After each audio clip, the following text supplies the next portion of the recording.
Sound check's good.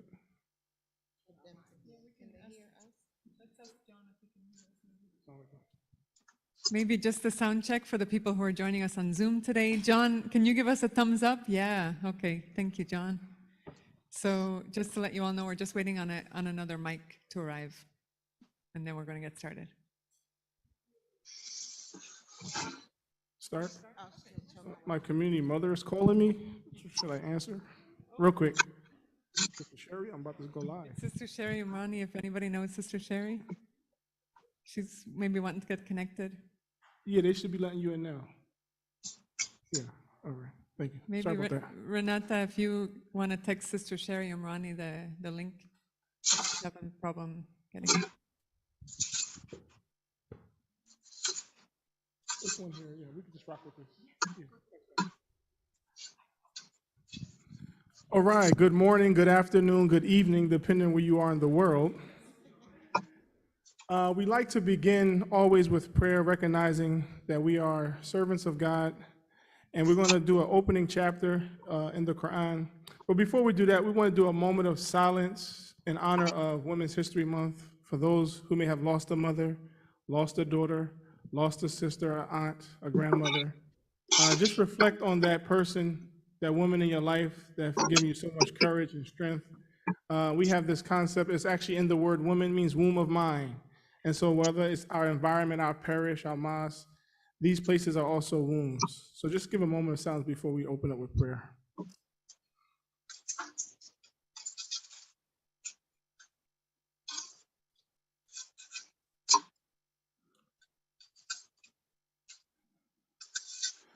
All right. أعوذ بالله من الشيطان الرجيم بسم الله الرحمن الرحيم الحمد لله رب العالمين الرحمن الرحيم مالك يوم الدين إياك نعبد وإياك نستعين اهدنا الصراط المستقيم صراط الذين أنعمت عليهم غير المغضوب عليهم ولا الضالين. Ameen. With the name of God, the merciful benefactor, the merciful redeemer, all praise belongs to God, the garden evolver, the cherisher and sustainer of all the systems of knowledge, the sole judge on the day of religion. You alone do we worship, and your aid we seek. Guide us on the straight way, the way of those upon whom you have favored, not upon those who go astray. Amen. All right, so can I see some smiles? All right, so we're missing one of our associates. As you get to, we're going to introduce ourselves, but in the spirit of Imam Bilal, he would like to get everybody excited. He want to know where everybody online is from, so you can just put it in the chat. You can wave at us and let us know where you're from, where you're watching us from. And then you all here who are local or present, we all want you to know that we're going to come visit you as we go throughout this program. This is going to be an interactive session.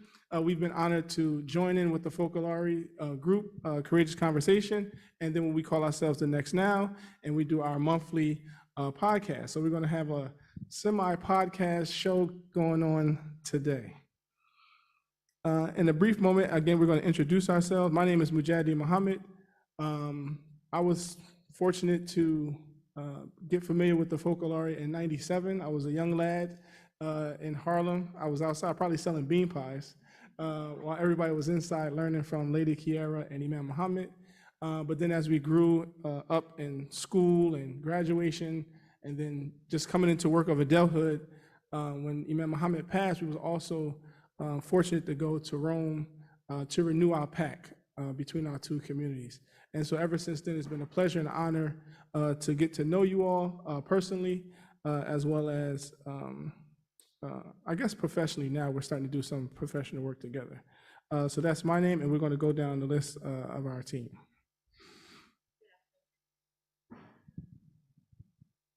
Good morning, good afternoon, good evening. Hello to those online. Hello here in person. My name is Sasha Ongtenko. I'm from Chicago, Illinois. I'm a member of the Focolare movement. I've grown up and been formed and feel very fortunate and grateful to have the values and our spirituality really shape my hunger and thirst, appreciation, and belief that dialogue is the way to a more united world. And I'm very honored to be here with the Next Now group to share about our session today titled Interreligious Dialogue and Racial Equity, How Our Faith and Action Encourages an Inclusive Culture. Hello, everyone. My name is Angelica Kerr. I'm from Brooklyn, New York, a member of the Focolare movement, but also part of the, I guess, starting members of an initiative to promote racial unity and justice called Courageous Conversations, and we'll get more into that later on in our program. Good morning, good afternoon, good evening. My name is Marcia Nivens. I am from Jersey City, New Jersey, and I am a member of Imam Mohammed's community and also a member of the Next Now group.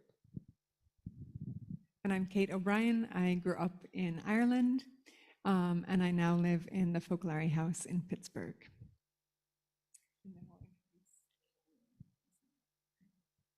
Hello, everyone. My name is Karen Dizon. I'm from Illinois. I'm a member from the Focolare movement and part of the Next Now group as well. And then we'll also introduce our two people in Zoom as well joining us.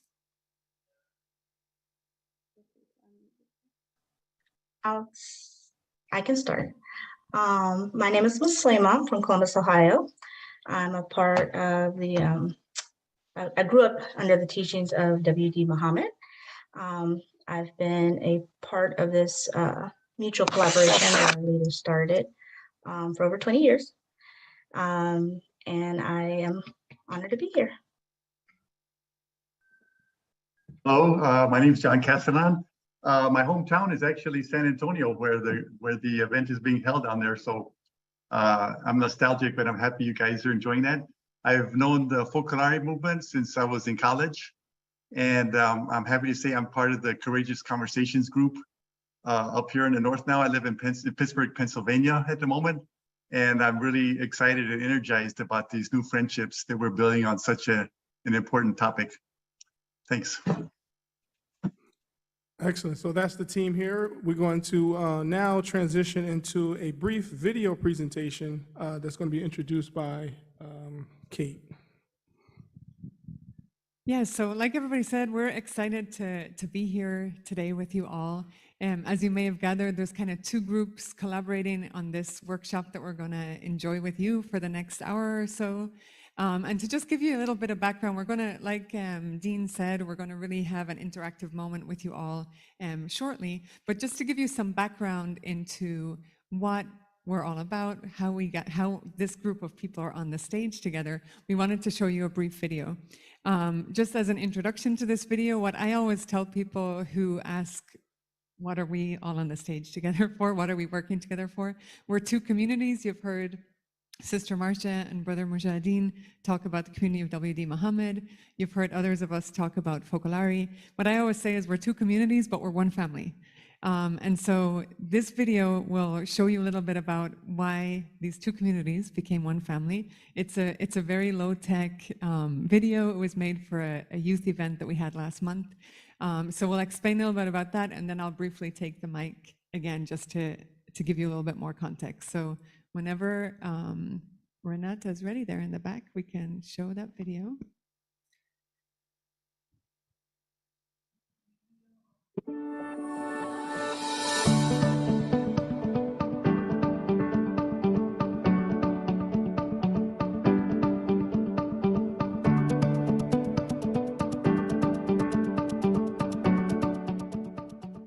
أعوذ بالله من الشيطان الرجيم بسم الله الرحمن الرحيم الحمد لله رب العالمين الرحمن الرحيم. Be surprised how much good comes from just good.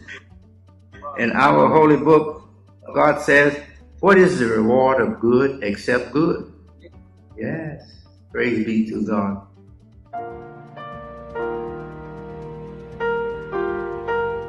Ecco, bisogna spalancare il cuore, rompere tutti gli argini. e mettersi in cuore la fratellanza universale. Io vivo per la fratellanza universale.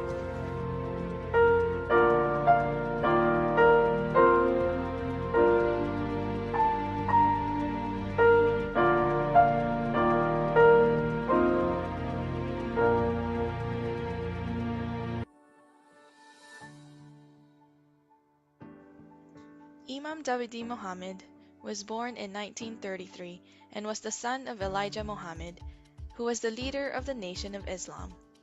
Imam Dawidi Mohammed worked hard to bring different groups of people together and to promote understanding and equality.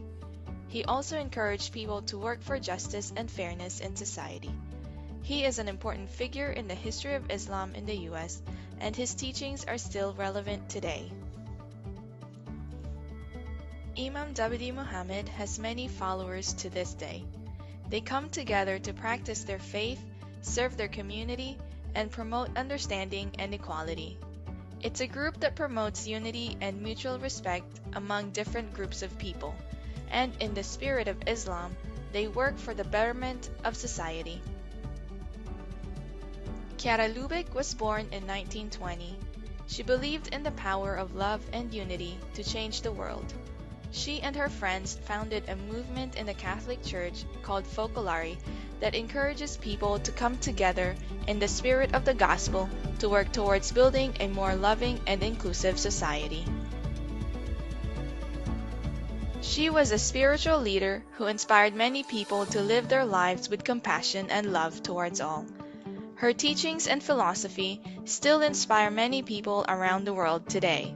The Focolare movement is active in over 190 countries, and it promotes unity among people of all cultures, beliefs, and religions. In 1997, Imam Mohammed invited Chiara Lubich to speak at the famous Malcolm Shabbat's Mosque in Harlem, New York. It was a very important meeting between the two leaders where they discussed their shared belief in the importance of working together to promote peace and understanding between people of different cultures and religions. They also talked about ways they and their communities could collaborate on projects and activities to help make the world a better place. That day, that they would, in the name of the one God, would work unceasingly for peace and for unity. Imam Mohammed told Chiara that the pact is made forever, that she is his sister, and that he will help her always. Their relationship continued until they passed in 2008, and today the relationship continues between their communities. Members of these communities consider each other to be family. This relationship is a witness to many people that unity and brotherhood among people of different cultures and beliefs is possible.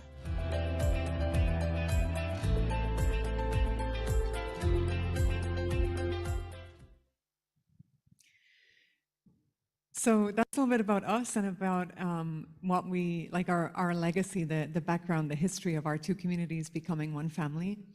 And so that happened, like you'll have heard, in 97. As Dean was saying, he was a young lad selling bean pies outside of the mosque. So years passed, and a lot of the people from the generation who were maybe part of the leadership at that time in the 90s and the early 2000s were keeping the fire alive, the fire of this relationship alive, but they realized that maybe there weren't many younger people joining this relationship, right? And so they really had it like deep in their hearts that they wanted to pass this wonderful legacy of family, of this pact, like a very deep pact of brotherhood, of sisterhood between us. They wanted to pass it on to the next generations. We were talking last night when we went for dinner about how our leaders, Chiara Lubich and Imam Mohammed, may they rest in peace, how they were really like kindred spirits. They're two people who maybe like externally look like they're from two different worlds, right?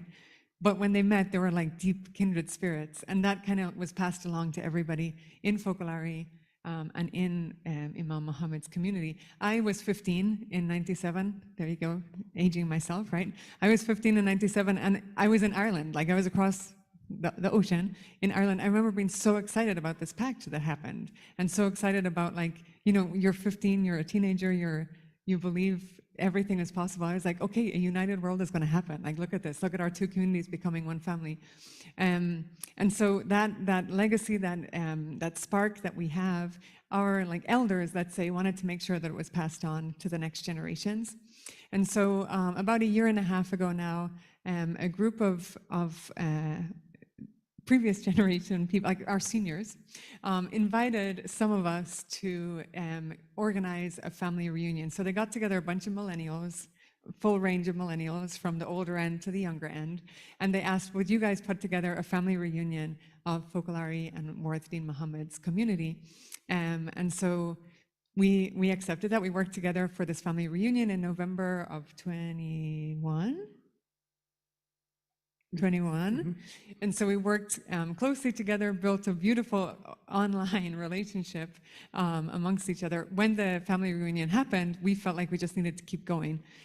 On the one hand, it felt like really natural, like why would we stop having this relationship? On the other hand, it was like a deep calling, like we feel called to bring ahead the legacy of this relationship together. And so the group that you've heard about, this Next Now, that was like a nickname that stuck, the Next Now group, formed, and there's 7 of us that meet weekly and talk about how we can bring this legacy ahead, this unity, like both in an affective way, like we really feel like we're brothers and sisters, but also in an effective way, like how do we work together to build more unity? And so that's the Next Now group, and we have, like Dean was saying, we do monthly podcasts around the word, our respective scriptures, and do other events together. So that's a little bit about us. Excellent. Thank you for sharing. Next up, we have, who's also joining us now, Sister Angelica Kerr. She's going to give a brief history about the history of Courageous Conversations.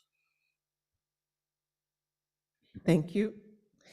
So those of you in the audience who were at the keynote speech from Father Patrick Gilger yesterday, and I'm sorry for those online, but he gave his reflection on the role of the Focolare in the secular age and commented that even though as crazy as it is, we go towards and open ourselves up when faced with suffering, which we name Jesus forsaken. While the tendency is to run away from it or put up buffers to protect ourselves from it. So in May 25th, 2020, during the height of the global pandemic, a video surfaced, a horrible video surfaced. A Black man was choked to death by law enforcement. I never saw the video. I didn't want to see the video. I've seen too many videos to know how this was going to end, ignored, forgotten, and unresolved. And I too wanted to put up buffers to protect myself from what I thought was sure to follow. Then I received a text from a friend of mine who was also in the movement. And his question in the text was, what are we going to do about this racism? What are we as a movement who lives for unity, who live for universal brotherhood, what are we going to do about it? If this is not Jesus forsaken, then what is? So for me, that was a call to action and a call to respond. So I reached out to my Focolare community and relayed the question, what are we going to do about this? So we started to talk about how we can respond to racial tension and racism in our society. And our first thought was to use our particular gift of dialogue to give voice to those who feel that they didn't have a voice and they could speak about the effects of racism in their lives. So we started to meet in small groups and share experiences about race, listening to one another with an open heart and an open mind, stories of fears and trials of living in the skin that you're in. These became powerful moments of brave strength, grace, and enlightenment. Some people realized that the people they knew and loved and worked with and even lived with had hidden lives, pretty much in plain sight, that they were not aware of. So after sharing and hearing many more powerful experiences, we quickly wanted to create a greater awareness of these experiences and open ourselves up to initiatives that might come out of these honest, painful discussions and conversations about race and how we're all affected by it, because we are all affected by it. So this launched what we now call Courageous Conversation Forums, where we invite people of color and people who benefited from the current system of racism underwoven in our society to go deeper into different and specific aspects on topics of race, like unconscious bias or microaggressions or identity and culture, not only to learn more about race and racism at a deeper level, but to ultimately be advocates and allies with concrete actions for those who have a history of being marginalized and oppressed in this society. And in this atmosphere, my personal experience, I was able to share a long time hidden encounter that I had with law enforcement that thankfully ended nonviolently, but left a scar on me. But not only that incident or either other major incidents that we hear about on the news, but also the daily incidents that I and many people of color endure because of racial history and biases that permeate and polarize our society. For example, the number of times I've been mistaken for cleaning staff, or the incredulous reactions when people hear that I'm so well-spoken. We've received comments from those who have attended our forums and how they now catch themselves or others engage in these sort of kind of biased actions. These forums or conversations that we still call also allows us to have difficult conversations even outside our forums. Because oftentimes discussing race or pointing out racial infused issues can be akin to opening up a Pandora's box. And oftentimes you want to keep that box closed. But because of our conversations, we want to empower one another to engage in these difficult discussions. Our goal is not only talk and learn more about racism in our society, but to work towards and actualize a more just and anti-racial society. Y'all can clap, give it up, give it up, give it up. So before Sasha gets ready to, you know when you get on a plane and the hostess, what they call people? The steward, is it T or D? Flight attendant? D, steward, stewardess, okay. They break down, you know, what happens in case of emergency, right? So I'm not saying we're about to go through an emergency. What was that expression they gave you?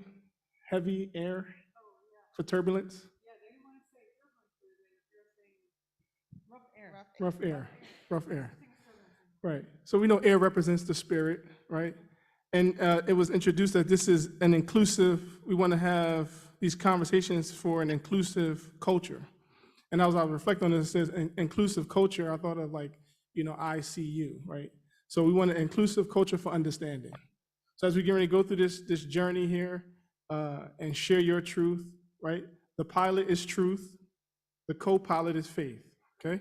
And we're just your stewardess. So we're gonna greet you in a moment, and we're gonna ask you to involve in this discussion. Sister Sasha is going to introduce this next phase of our program.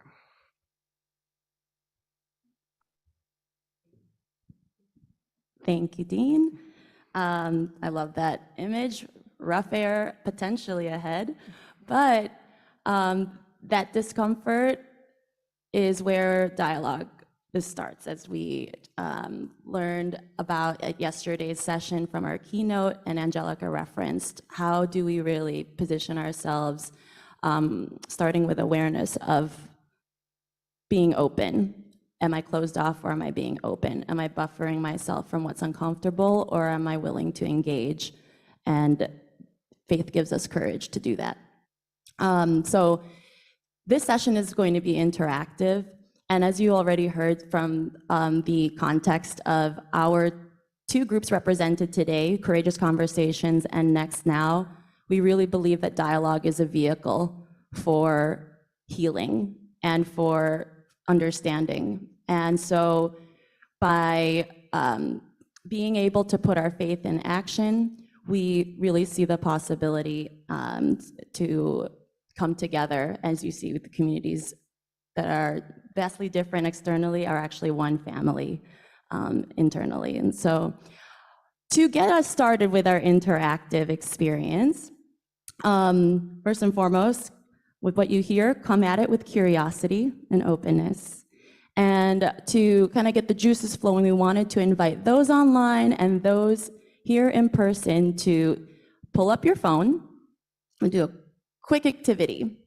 If I could ask our magician in the back, Renata, to share the screen. You're going to see a QR code, or there's a code number at the bottom. First, please log on to slido.com. Put that in your browser if you're online, or if you have your phone and have the internet, just put slido.com, and then you'll see at the top, you will see at the top when you get to slido.com a field where it says enter your code. And you can enter the code 2135335.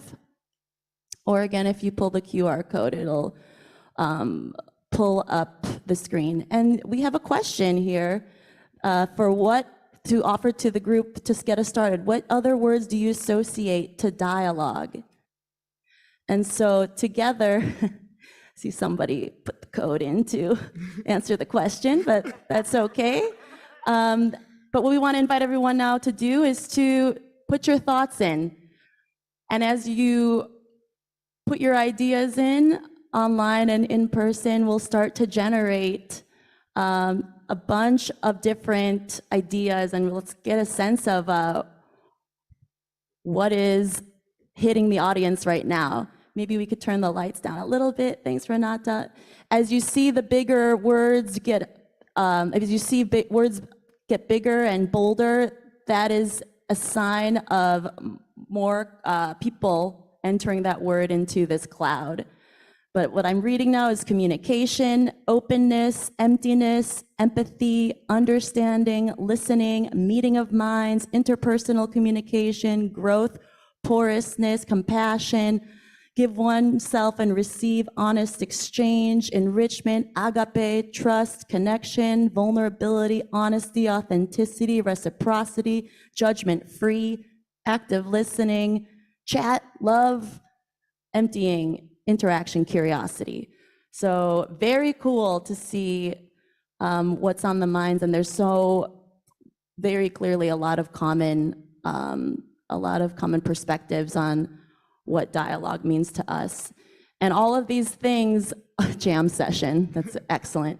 I mean, just right now, like what we've just generated as a group are literally concrete actions that we can take, concrete commitments that we can make in how we behave as we attempt to really dialogue with one another. And you have two groups here represented, right? And the reason we're talking and have selected the topic of race as one of many polarizing topics that we encounter today, for which we really believe that there is a unique response through our style of dialogue informed by our faith and our values, is because, look, I mean, we have one group, one community, Black Muslims, historically Black Muslims here in the United States, followed by a very white Eurocentric movement, the Focolare, and yet we are coming together as one family in shared faith and a commitment to really enrich one another in understanding. And how then can we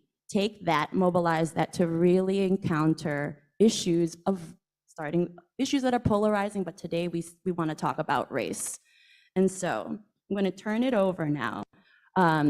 Before I turn it over, a couple of more logistics to invite participation. You heard from Dean that will be going out in the audience, because we would love to hear from those of you that are here, but also those of you who are online. So feel free to raise your hand online or put comments in the chat, And we, as a team, are coordinating to be able to ensure that those in person and those online can really learn and hear from one another. So we'll get started with we have several questions we want to explore, very reminiscent of what we do on our monthly Word of Life podcast. We're going to have a couple of key questions that we want to start off and share experiences and comment on. But then it just gets organic, and you get to jump in as you wish to really share and get vulnerable. So I challenge you to not stay surface. I challenge you to go deeper every time. All right. So our first question is, what do our respective faiths say about race? So I'm going to give a little response to that. I'm Roman Catholic. So, we followed pretty much, the Gospels, the 4 Gospels, and the Old Testament, the Bible, makeup of the New American Bible. I think that's our edition. So there's nothing in particular that talks about race, but there are a few passages that kind of give you idea of where God wants us to go, or how he wants us to see one another. So first is pretty much in the beginning, Genesis. God creates humankind in his image and likeness. So then you jump, I guess, a number of centuries to the Gospels, to the Good Samaritan, the parable of the Good Samaritan. And I think that's a good reference because if those who are not familiar, it was somebody came to ask Jesus, what is the greatest commandment? And at the time, in Jewish culture, it was the answer that Jesus gave is to love God with all your heart and all your mind and love your neighbor as yourself. But then the person went further and to ask Jesus, and who is my neighbor? And instead of just answering the question, he tells a story that encourages the asker to answer it for himself by recognizing who the neighbor was to a man who was a victim of robbery and assault, because somebody was assaulted and left for dead. And 2 people, this was a Jewish man, 2 people of his own kind, his own race, his own religion, saw him beaten, bloodied, half dead, and walked past him for various reasons. Some of them, for ritual reasons, but they walked past him. But then a man who was a foreigner, different ethnicity, and an enemy of him stopped and helped him and treated him with mercy and compassion. And at the end of that story, Jesus asked, so who was the neighbor of that robbery victim? And when the person answered, the man who showed him compassion, Jesus advises us to go do the same. To him and to all of us, to go do the same. So fast forward a little bit more, this passage is from St. Paul, who was the apostle to the Gentiles. In a number of passages, he makes it clear from his understanding that now within Christ, within our understanding, that there is neither Jew nor Greek, slave or free, male or female, circumcised, uncircumcised, barbarian, Scythian. We are all one in Christ Jesus. For the same Lord of all bestows his riches on all who call upon his name. So overall, what does our faith, what our beliefs say about race? The way I see it, that we're taught that we're all children of the same Father who made us in his image and likeness.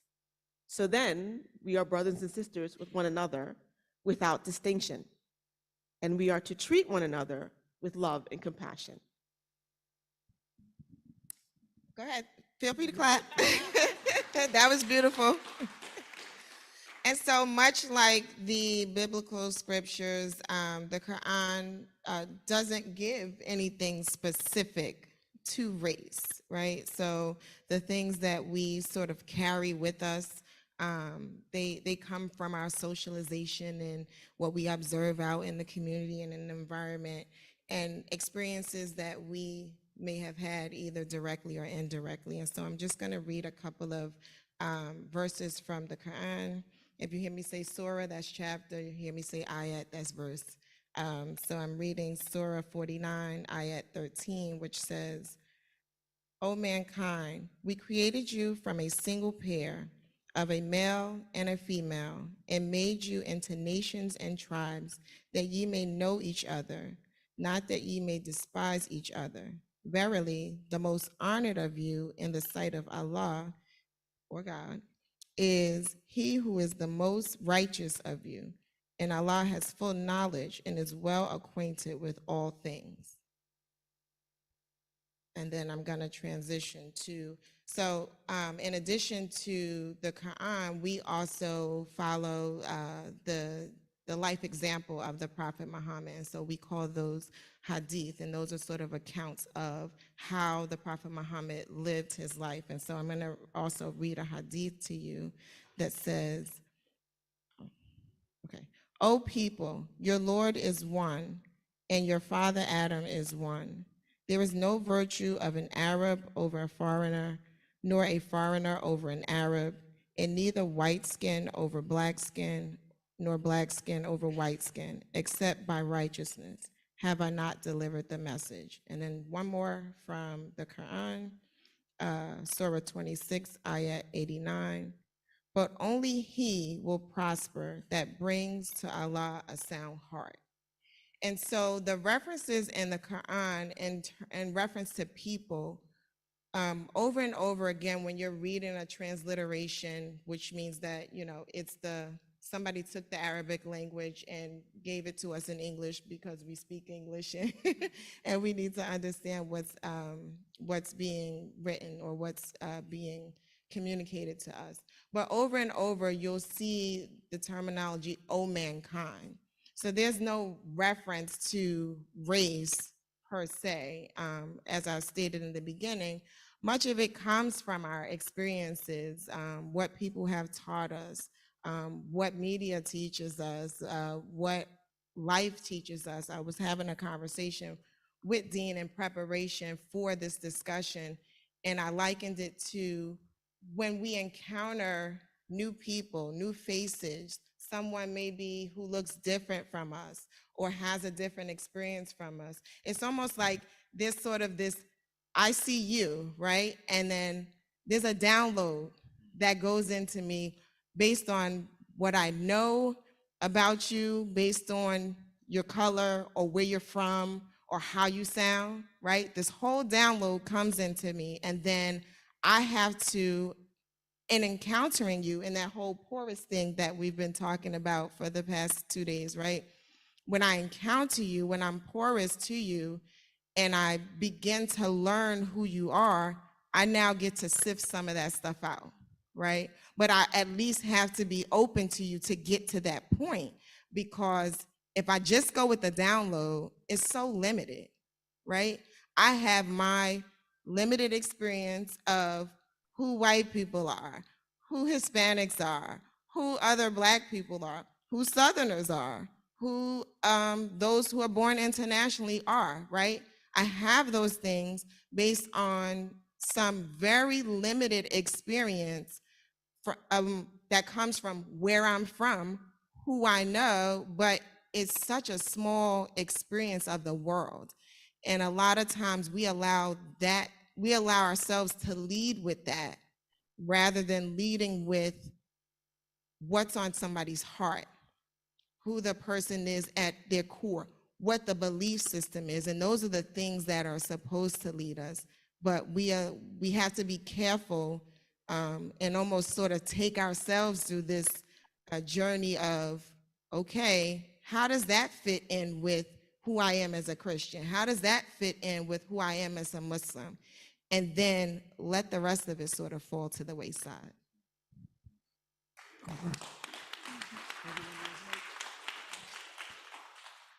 So what comes to mind, anyone, and what you heard from our two presenters? Now, we was joking online that I was going to do the what was his name? Phil Donahue. So let me get ready. I was looking for Oprah. Under your chair, you get a Bible, you get a Quran. Okay. So now I'm gonna just come to my people. Hey, here we go. Thank you.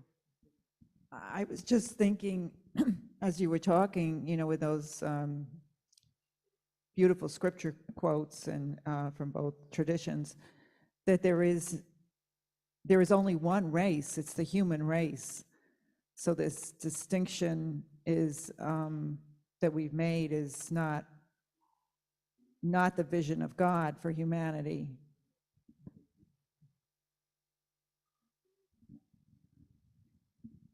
All right. Thank you for what you said about to lead with the other's heart. I thought that was an amazing way of looking at it, and the humility, which it makes total sense that we don't have that big of a vision because we're so limited in what we know. And if I could just always remember that in front of every person that I meet, that would really already make a difference. I don't know. Can we get one more? All right. Actually, I'm part of the senior group that Katie was talking about. I was very moved to see what happened in Harlem because I was there. I wasn't a kid. Yes, exactly. And when I was looking at you, I said, gosh, I remember him going in 2008 to Rome. Because in Italy, we don't have ketchup at that time. So anyway, so I was very moved because it was such a powerful experience that it remained with me and it's part of my daily life.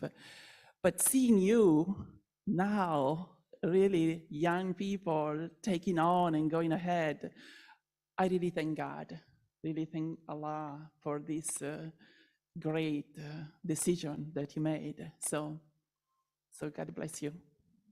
I got one more. Who's that? Who gave me a half a hand? Oh, we also have one here. No, thank you for what you've shared. Like just something that has come to my mind also as my own reflection, right? That it kind of relates to what Father Paddy said yesterday, that because I think also he calls it vulnerability of unity could be that we forget about the differences, right? So this kind of approach to we're all equal, but not the same.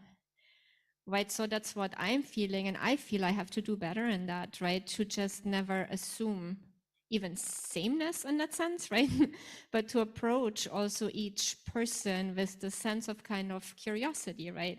And just assume that we are different, but that we are a gift for one another, so that also the differences can shine, right, in their beauty. So I think that's a very fine line, that unity does not become uniformity, but we really respect each person for who they are. And I think, yeah, that's something that gives me a lot of hope that we can kind of pursue in this dialogue and getting to know each other better. Excellent. Give yourselves a round of applause. Before we transition, is there anyone online that have any comments or would like one in the chat? Can y'all see that? I got good eyes too. Our Creator desires that we be one, love our neighbor as ourselves. Sure, absolutely.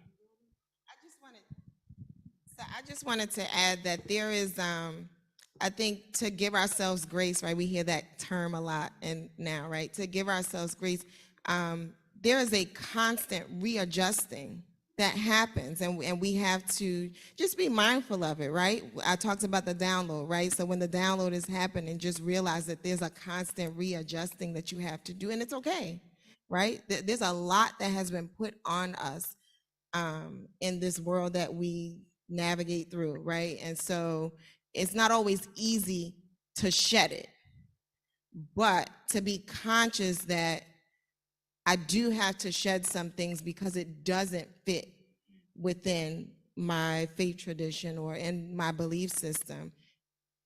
We're doing it daily. We're doing it constantly. We're doing it unconsciously. And we're also allowing the download to happen unconsciously. So as long as we give ourselves grace and are conscious of the fact that there's this constant adjusting, then we get to where we need to be ultimately. Karen's going to respond first. Oh, I love that. Just listening to everybody's commentary, sorry for going over, but it reminded me of a theology professor years ago that he kind of prompt the students and challenge us that we're called as Catholics to live Trinitarian relationships. And I was like, well, what does that mean? You know, I know the Trinity, but he kind of explained it as a way of a model, right? Like the Trinity, the love of the Father and the Son is so immense that emerges the Holy Spirit. It's beyond the two distinct persons. And so we see that model in like families, right? The love of two people emerge children, platonic relationships, friendships. When you have that deep mutual respect for others, a value of recognizing how we're distinct, there needs to be that difference in order to engage, right? Not to be tolerable and like to be at a distance, but it actually promotes, you know, engagement. It's active. And so that's like that dialogue, right? It can't be just passive. And we see those models interspersed, right, in humanity, in our relationships. And it's kind of, it reflects also yesterday how as people, we're just social. Naturally, we want to engage and live that dynamic relationship, Trinitarian relationship. Excellent. Who's the captain? Oh. Who? God's the command. He's in the command center. Who's the captain? Who's the co-captain? Co-pilot? Truth and faith. Okay, I got it. Let's make sure y'all still with me. No problem. All right. So this issue that we're dealing with is not in creation. It's in culture, right? And so I just want to read this quick quote before we go to the next question and presenter.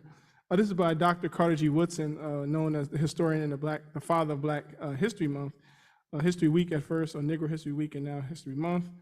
He's also the author of The Miseducation of the Negro. He says, to handicap a student by teaching him that his black face is a curse and that his struggle to change his condition is hopeless is the worst sort of lynching. And we know in this country, historically, lynching wasn't just like a murder. It wasn't just a killing. It was a celebration. It was something to entrench fear in the hearts and minds of men, women, and babies. And in our community's tradition here in America, historically, Honorable Elijah Muhammad, when he witnessed the lynching, that's what allowed him to transfer up to the north. And so a lot of these unspoken truths that are in our genes from what our forefathers have witnessed, we're also touching that as we address these issues. So as we transition to our next presenter, Sister Muslima, she's online. Hello. So the next question that we were going to discuss was basically how do you live your faith in the workplace and the challenges that come along with that. And because I just want to kind of keep it in the discussion, we could say it's based on race, but visually, as myself being a Muslim, melanated skin, it's obvious that I sometimes do encounter like double whammy. And I laugh about it because in reality, as you grow, hopefully you realize the myth that race has kind of tainted us with. And so when I'm like a lot of times at work, and I was talking to the group last night when we were trying to get everything set up, and they said, "Oh, you said a story," and I was like, "I don't remember what it was." But I do think of one time, a few times I've encountered people and their assumption, one, that I'm not American, that I don't speak English, even though I speak it clearly to them. And what I do for myself is, it's like sometimes you take a step back, and literally it'll be a 3-second thing for me.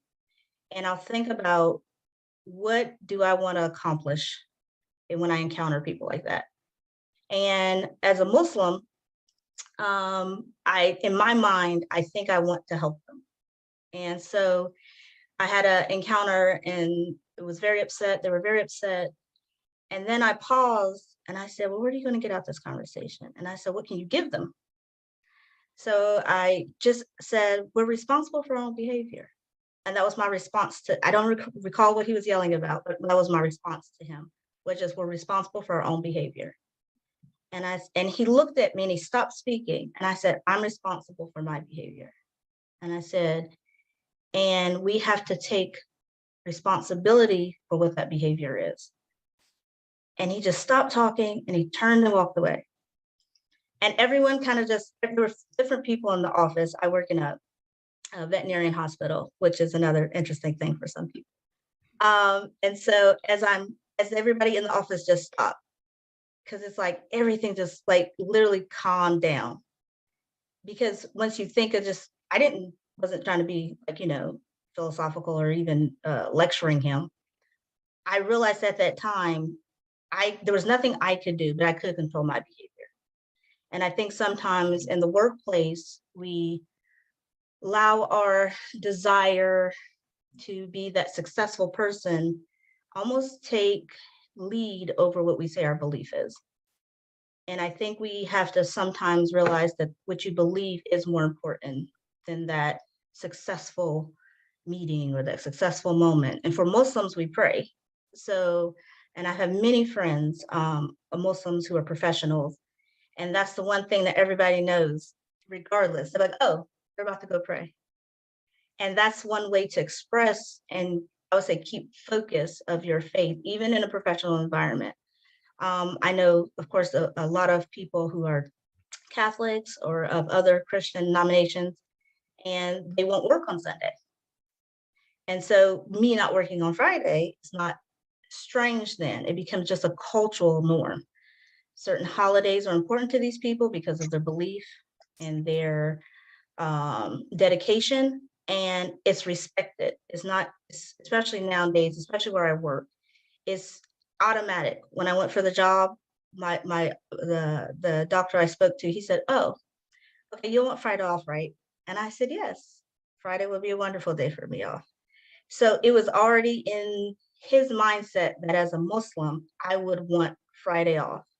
And I think that's one thing we need to work for in professional environments, as managers, as leads, is to acknowledge that for some people, their faith is more important. And it's not so important that the 5 minutes or hour that they need can't be incorporated and still have a successful employee. Y'all gonna let the next room clap louder than y'all? Give it up, give it up. So before we go to you all, I'm gonna ask the panel, would anybody like to touch that? So there's a lot in my head, but there's an experience that comes to mind when I think about the intersection of living out my faith in the workplace and race. And this is coming after also the George Floyd murder, which was during the height of the pandemic. And so at my organization at the time, where I was working, we were already struggling, having gone from working in person, and I'm sure many of you have experienced this as well, to working remote. And the type of work that we did was supporting individuals who were facing barriers to employment, leading to their financial and economic situation being really dire, right? So when this all happened, we were already as an organization just struggling to know how to do work. And then on top of it, we had the George Floyd murder, and about 50% of the organization is Black. And so there was a lot of tension that already was starting to surface. And I remember we had also as an organization gone through the exercise of having what we called racial healing circles in our pursuit of being able to be a more equitable and conscious organization, but it had really created a lot of additional tension that we had to work through. And when George Floyd was killed, there are several Black women leadership in the organization who sent an email out to all staff to basically voice themselves, because they at that point had felt that that the response from the organization was not in line with what we had just been going through in terms of looking out for one another and holding space for one another and respecting where others who were coming from in terms of their identity and kind of how they at that point had been feeling in the workplace as people of color.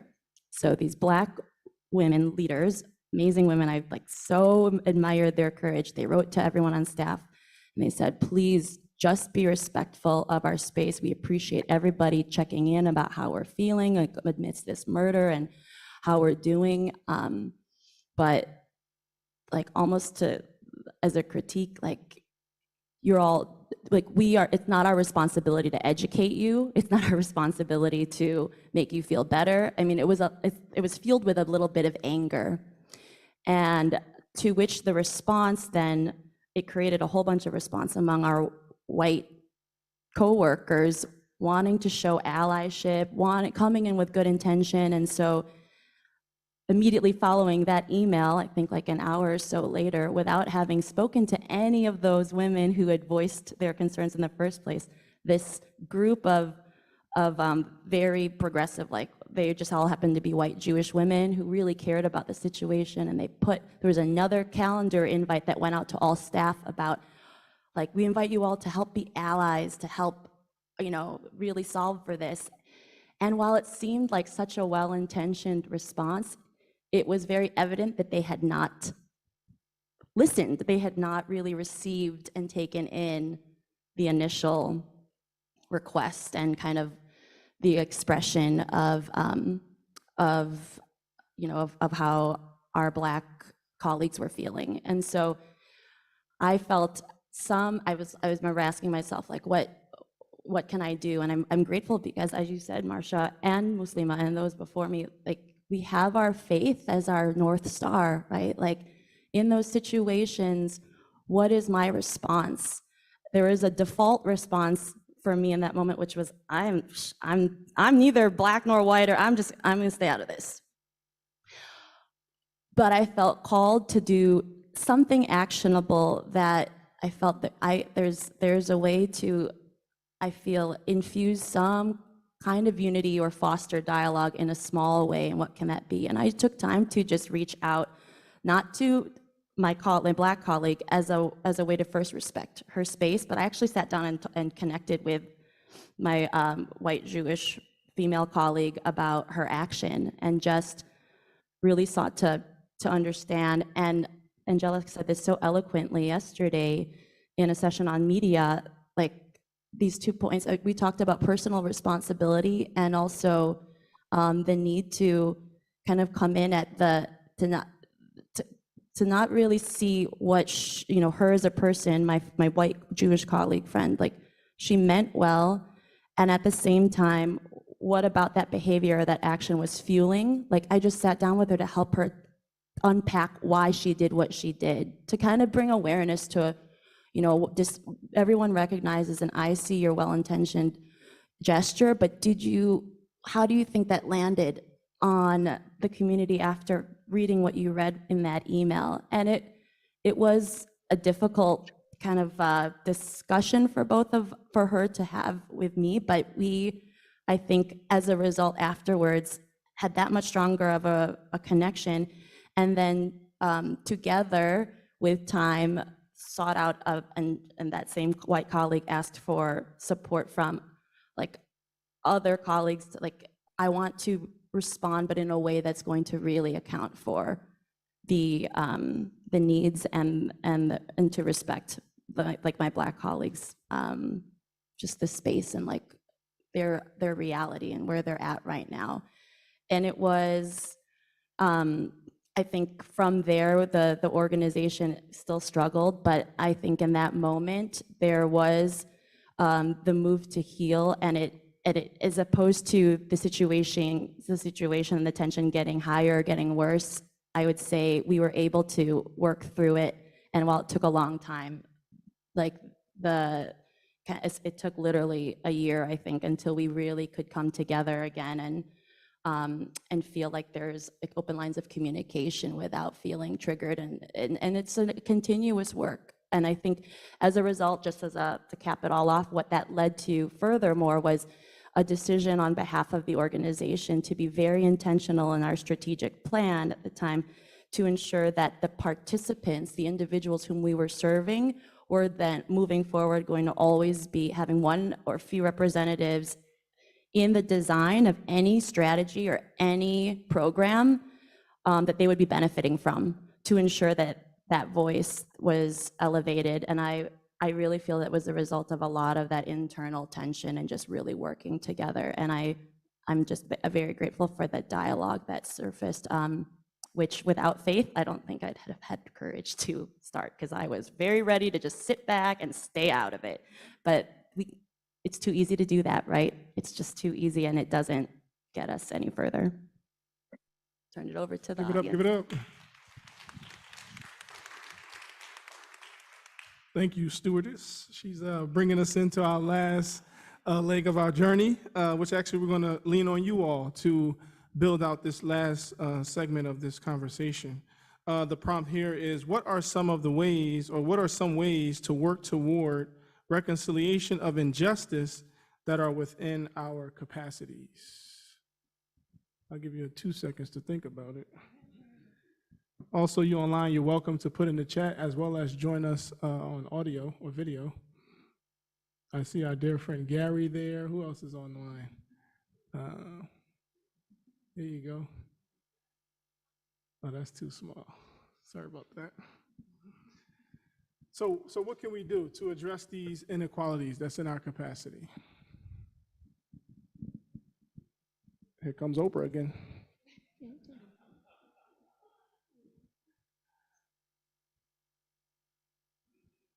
One of the challenges of, thinking about things that I guess go beyond what we think is our capacity. We don't know that a word, a vision, a term could be something that can spark something in someone else's head to make them act. So I just want to put that out there just to encourage you. There you go.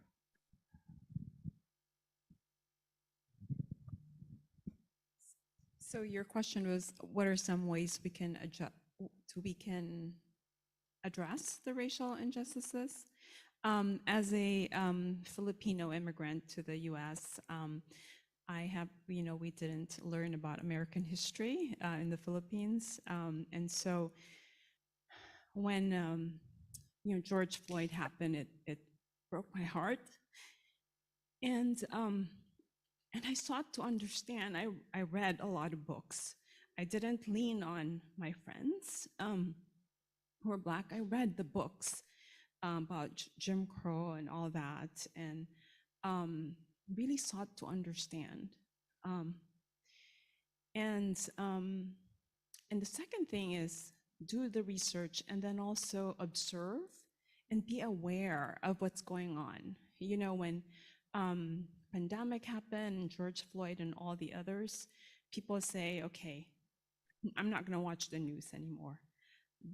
And then people laugh, why are you constantly, I need to be aware of what's affecting my fellow human beings, and continued to do that. And one of the things that happened recently, the Uvalde incident. And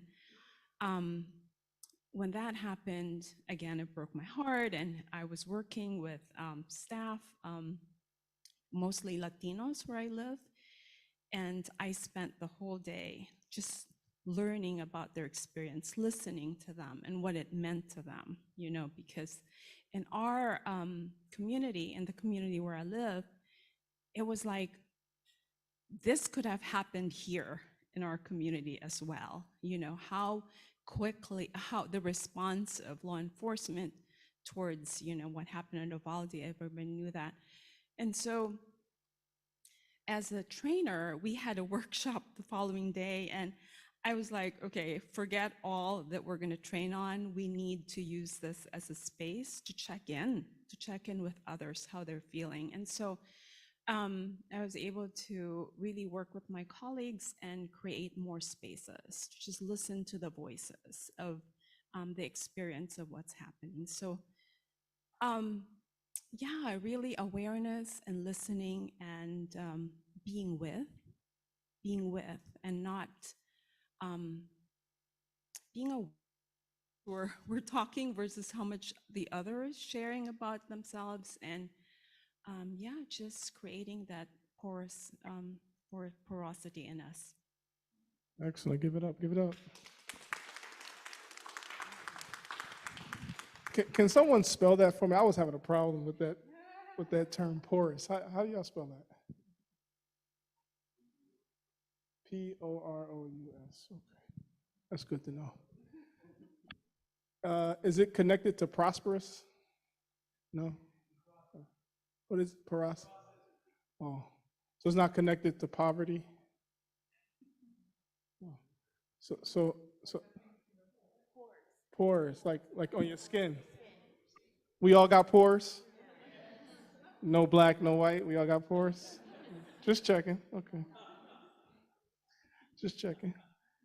So I told you I make bean pies, right? Yeah. I got to get, next time we have a conference, I got to contract me out for bean pies. I saw Panera cookies out there. They're good, but I got. So one of the things in the bean pie thing we had was, we got another guy. Okay, I know you're just going to get it. All right. Real quick. So we had this myth about bean pies, right? Some people think if you eat bean pies, you're going to become a Muslim. Go ahead. Yeah, no, so I think pretty similar to, sorry, I forget your name, but what she said is kind of like what we heard in the talk from Father Patty of how our private life can really influence our public life. And so I think it goes with race, but also religion, and just in all forms, being more aware of, because I think it's very easy to just get kind of caught up in our workplace or other things like that, and not devoting the time that we need to develop ourselves in all ways, because I think awareness of our faith and our identity, all of that influences the people we interact, but I think as a whole, it influences the community we live in and those that are around us. So yeah, I guess, being more aware of our role in our community in that way. So yeah. Did it again. Y'all let them get louder than y'all. Come on, give it up, give it up. Can we get another one? One more before we bring in the plane. We have a pretty technical staff in general, but the supporting staff for our core staff takes care of our buildings, our grounds, all the kind of people, the folks that help us do what we do. And so, having been influenced by this relationship between the two communities, the Imam W.D. Muhammad's community and Kiara's community all the years, we were very sensitive to what could be done during post events and also the COVID time. And so a couple of things that really struck us was to continue paying all of our support staff, even though they didn't come to our support or were no longer able to come and work. We try to keep money flowing for many months beyond that, and that community has a mix of races, and so that was just one small thing. We also, my wife Julie said, we really have to do something, and you just, what can you do, right? And so we decided we would change the locations where we went to church for a time period, and so we went to our inner city Catholic churches just to be present, not to say anything or do anything big, just to be present as a sign to them, and that had more of an impact on us, just to be able to kind of say this, we have to do something. And then the last thing is we have employees that aren't always American born citizens, and so making the effort to work with one of our employees to get their visas and green cards through during this time. Again, this idea that we have to treat everyone the same way. So those were just a few things.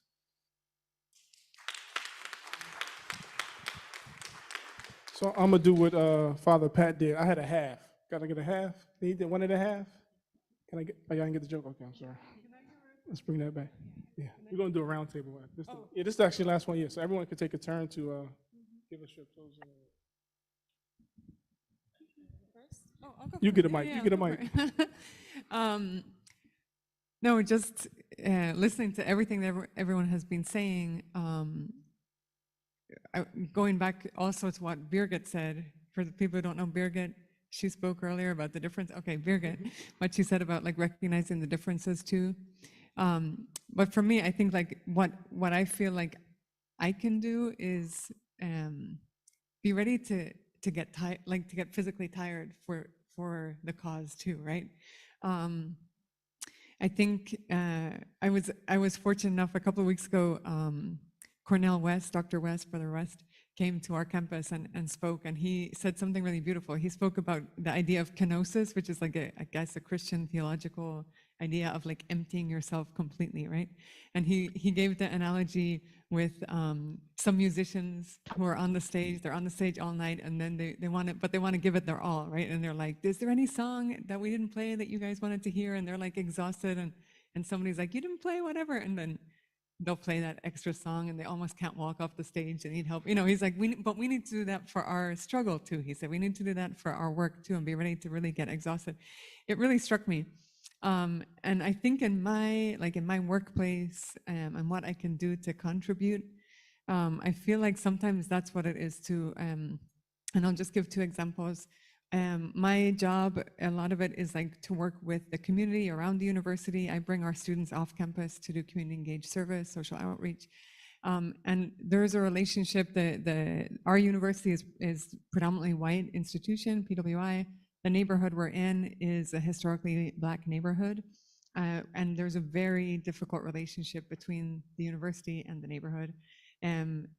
Long story. I've been working a lot to help build bridges in that relationship, but recently something went awry. Right, there was a huge misunderstanding between the university and the neighborhood. In a way, I wasn't involved, but I kind of was involved because for the neighborhood, I'm the face of the university for them. And there was like a temptation in me, and I think I relate to what you said, Sasha, to like say, look, this isn't my problem. Like somebody else messed up. I've been working hard on this relationship. Like, come on, guys, like give me a break here. But instead to really be ready to just get exhausted for it and like spend hours daily with members of the neighborhood and listening to, and this is where I go back to what Birgit was saying, listening to what the effect of what I say, what I think I'm trying to say maybe comes out differently for them because they've had a different history than me, a different experience than me, and just being ready to be told, hey, you're like, don't say it like that because that hurts us, or like, I know that you're trying to say something positive, but it doesn't come out positive, and just having like days on end of like hours on end of those kind of conversations and just being ready to get tired for that. On the flip side with students, it's because of our relationship, it's very cute. The Muslim students on campus know that I understand them. And my role isn't like ministry or anything like that, but they know that so they'll come to me and ask me, where's the prayer room? And so recently I was in the car with a student who was so quiet all the time. We were coming home from a service event off campus, and she was really quiet and like struggling. I didn't know she was Muslim, but it came out in the conversation that she's Muslim, and she was just finding it really hard to fit into our Catholic campus, PWI campus. She's an African, she's from Benin, just was struggling to, and so like I was exhausted, wanted to go home. All I could think of was like getting out of campus, but like stayed an extra 45 minutes to walk around campus, show her where the prayer rooms were, like share that I understood. So that kind of willingness to get tired and like even get exhausted for the cause, I think is something that I feel like we can do as well.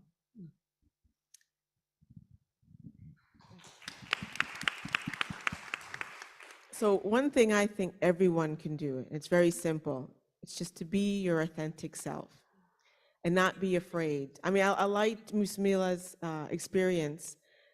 I mean, it's obvious, you know, if you're wearing a hijab, I always get that word wrong, that, you know, you're Muslim. But for other communities, unless you're also Orthodox Jewish, it's kind of, you know, visually obvious. But being a Christian, any whatever denomination, it's not that obvious. But yet, how you carry yourself can show who you are. I am a Roman Catholic. I've never told anybody that I was Catholic, but yet everybody I work with knows. And not only that, I'm like the person to come to with a Catholic question. You're Catholic, right? Can you answer me this? Just recently, a few weeks ago, it was Ash Wednesday. I had planned to take the day off because I wanted to take the day off, but it was scheduled for a meeting. And I made it clear to them, like, well, I need to get my ashes first, you know, so I have to make sure I have time to do that. And I came to the meeting with my ashes on, not ashamed, not, you know, being overly pious or, you know, trying to show off, but just to say that this is who I am.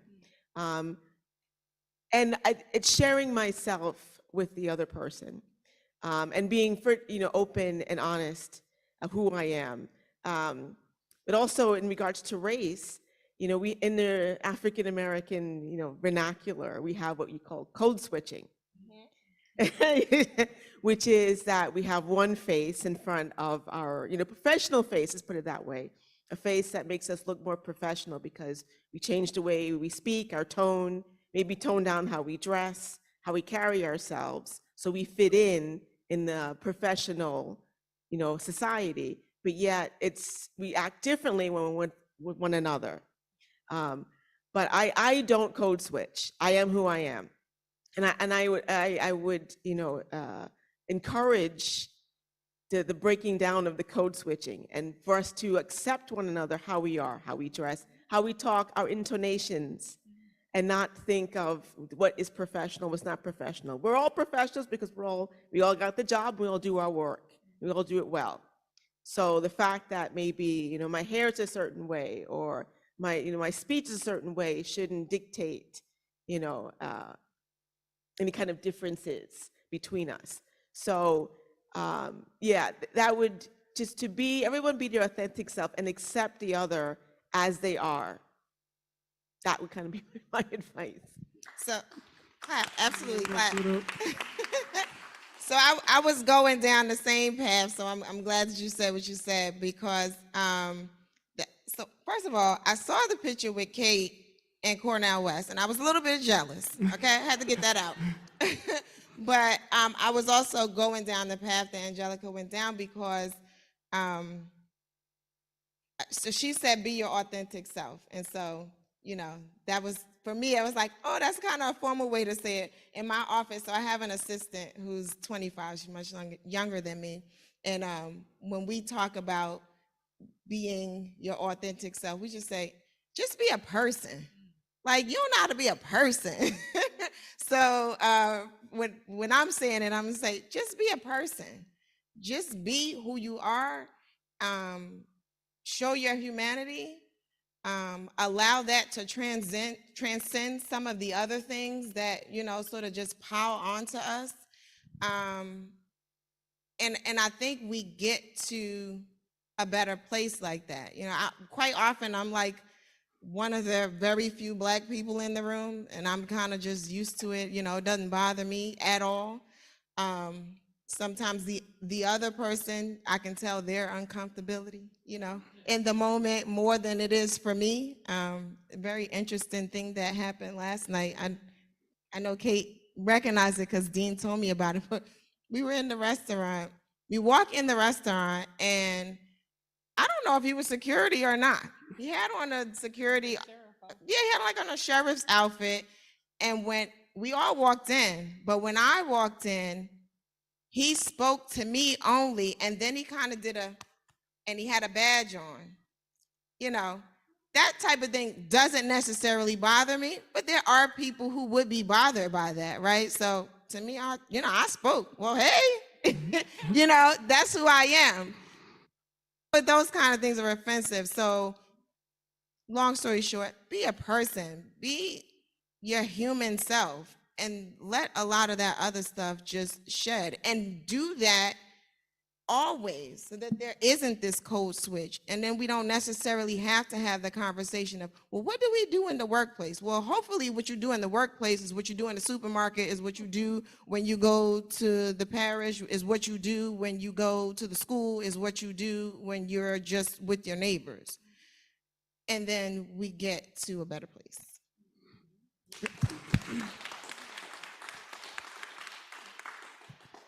Just an interesting, afterlog to that experience. So when you were walking, I was trailing, and that gentleman said to the man next to him, the one who said hi, just to you, just to you, and he tells the person next to him, that's what when you see someone, he literally said this, when you see someone different, when you see a Muslim walk in, say hi to them, greet them. I didn't know whether to take that as well-intentioned, or otherwise, but I will say it made me feel uncomfortable, and I want to actually even now in this moment in front of everyone, I didn't check in with you the way that I told myself, let me check in with Marsha to be like, was that okay with her? Do we need to, how is she doing? I'm a very thick-skinned type of girl. I tell people all the time, I'm from the hood.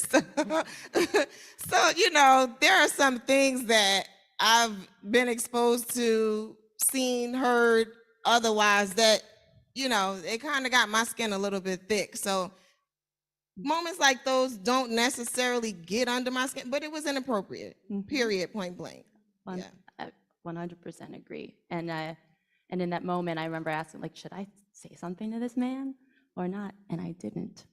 I kept walking. So just to say, I checking myself right now, could I have been more open and porous or engaged, that would that have been worth it or not? And I think that's the struggle that we each find ourselves in on the daily. And I guess just to kind of adding to what Kate shared about being ready to get tired in this pursuit to continue to dialogue, I think for me, what I think about most as what the personal responsibility that we each have in those moments to first and foremost check in with ourselves and continue to really understand our own biases and the more awareness that we have and that internal. I thank you, Matthew, for sharing about if we are really working on ourselves in our private life, there's no way it doesn't spill over positively or negatively into our public life. And there was something in the Laudato Si and environmental justice workshop that really stuck with me, that I feel so very much applies to the dialogue that we're talking about here, which is don't give up on the dialogue.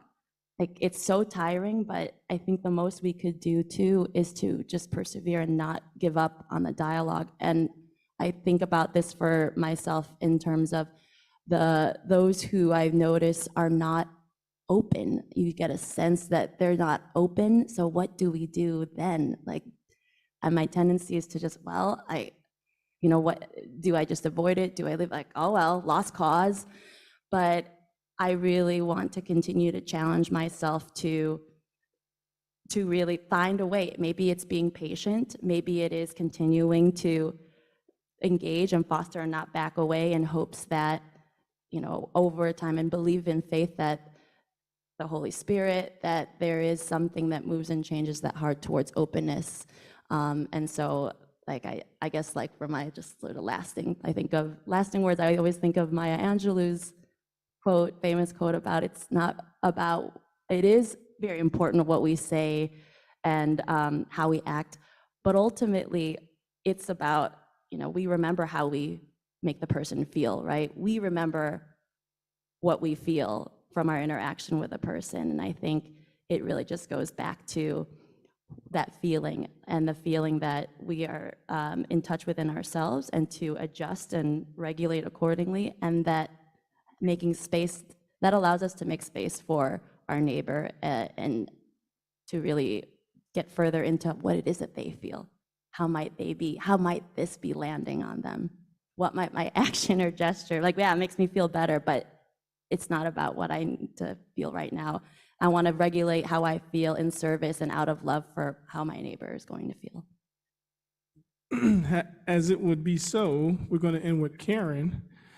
There's an expression I'm sure you all hear in the culture, acting like a Karen, right? It's not a good thing, right? And it even came so much, like even my children picked it up. I said, "Whoa, where you get that from?" Like, that's not a good expression, right? Because it's saying that, that whole thing. We don't have time to go into that. But a real Karen, a true Karen, a friend of our faith and of our relationship, these little secrets, like, we have to dispel these things, like, because they creep in. I don't know if you ever heard of the nut grass or the grass nut. It's like a weed that goes, if it's in the ground, you have to uproot the whole thing, other than that it's going to continue to spread, even if you cut it off. So we have to be very mindful of our children's vulnerability. So I'll end with, I'll let Karen get the last word. Oh, thank you. I totally agree with what has been said. I was trying to think, what else could I add to this discussion as a final thought?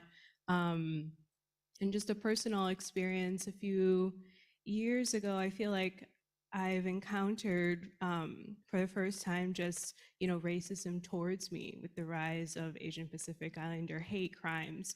I was on my way to work and just racial slurs directed at me. I didn't know how to respond. And I feel like in those moments where it's so difficult, you feel targeted, you want to shut down, how do you respond? And for me, at least, and hopefully it's helpful, it is my faith, right? That reflection internally. What is the right thing to do? Is it a time to just walk away? Is it a time to confront and use my voice and have that courage to do so? And I think that discernment is really important because every situation may call for a different action.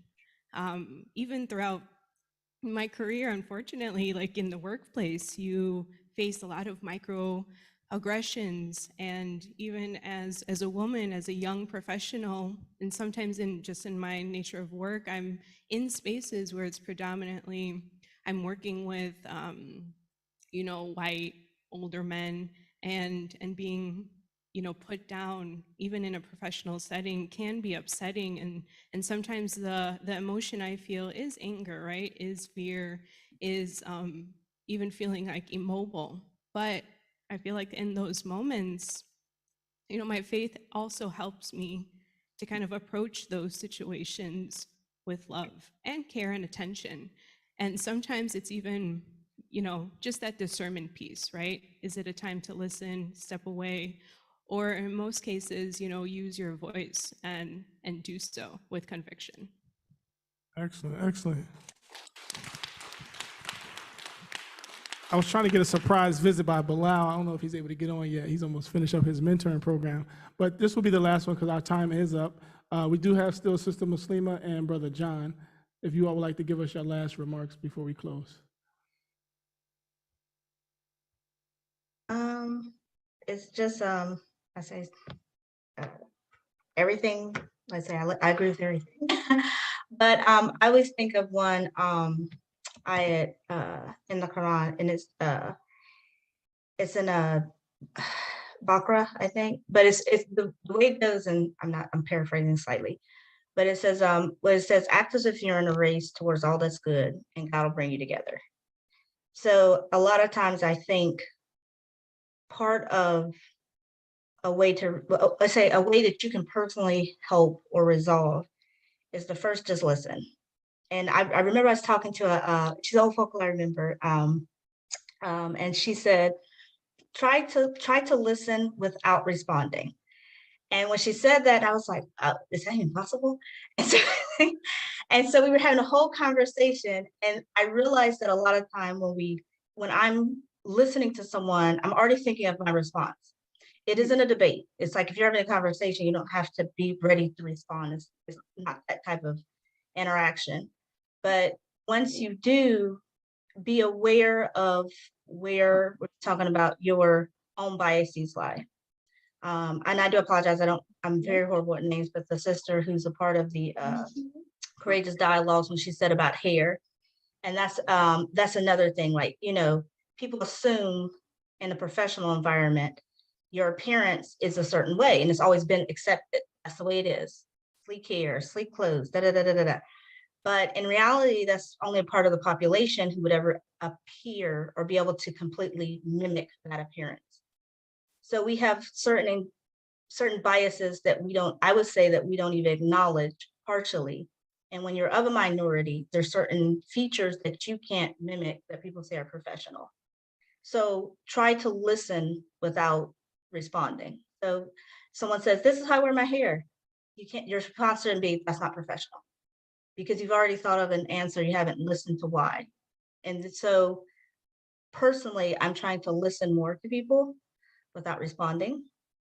And I think of that ayat in relation to that, which is, if my true intention is to be good or trying to progress to a better, being a righteous, healthy Muslim, then I'm going to be surrounded by those people. And those people will find each other. I think we found each other. And I think you'll find more of those people if you just listen. And then if you need a minute to process, but don't just intuitively go to our go-to responses, because sometimes those go-to responses are part of an issue. I won't say a problem, an issue, because issues can be resolved. But that's my last piece. That's all. Wish I could be there.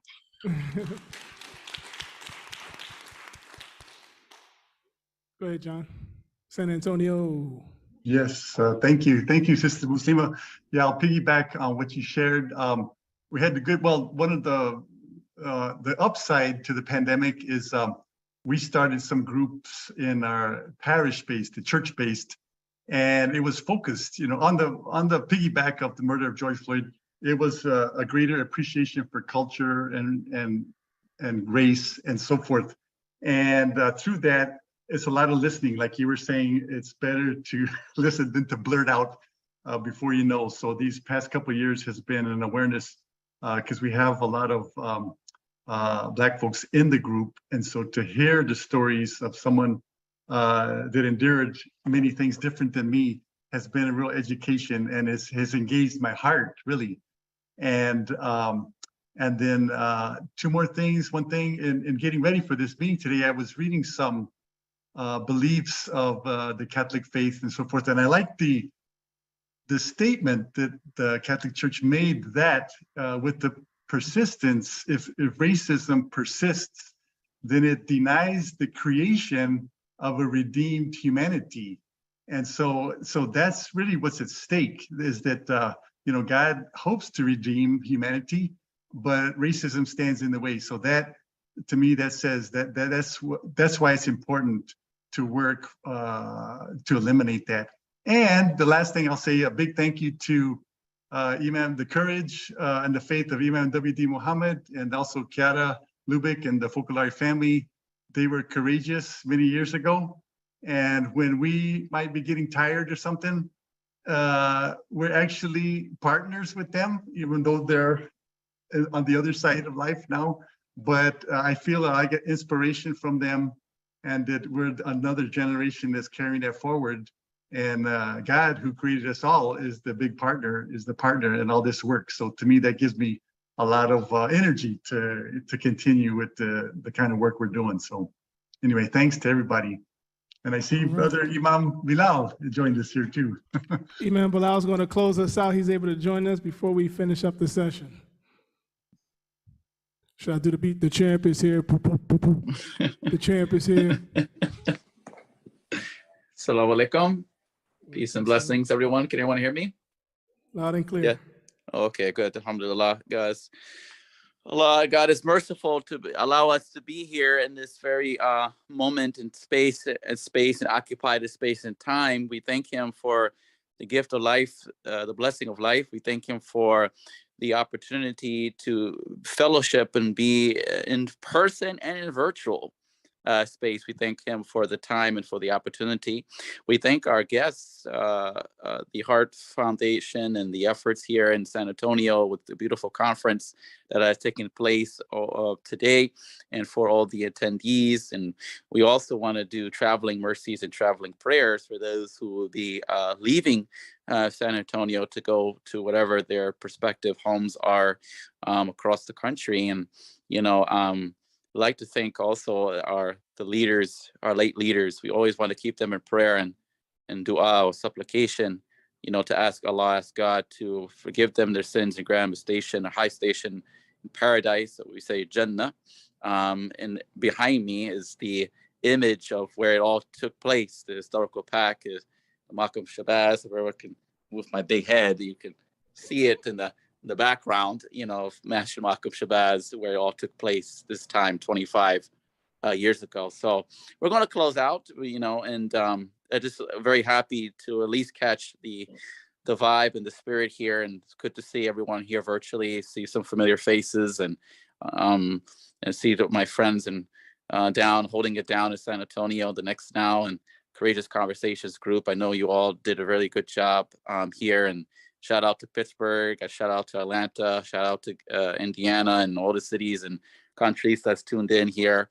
And, we want to ask Allah, we pray, we want to ask Him to increase our knowledge, Rabbi Zidni Ilm, to increase our wealth, Rabbi Zidni al-Razak, to guide us, to guide us, Rabbi Zidni al-Huda, to guide us, and Rabbi Zidni al-Shifa, to increase us in health, because we know that He controls all of that, of which we just mentioned. For that, we say amen. Ameen. Amen. Thank you all.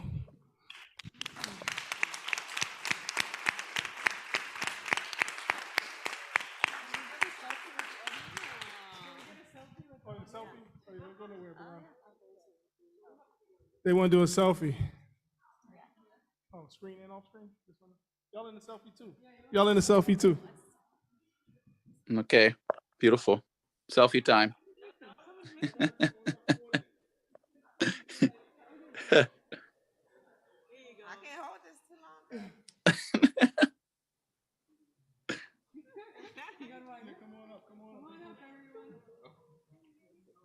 Wait, are we part of selfie too? Oh, okay. Yeah, I was going to say, turn the camera around. Thank you, everyone.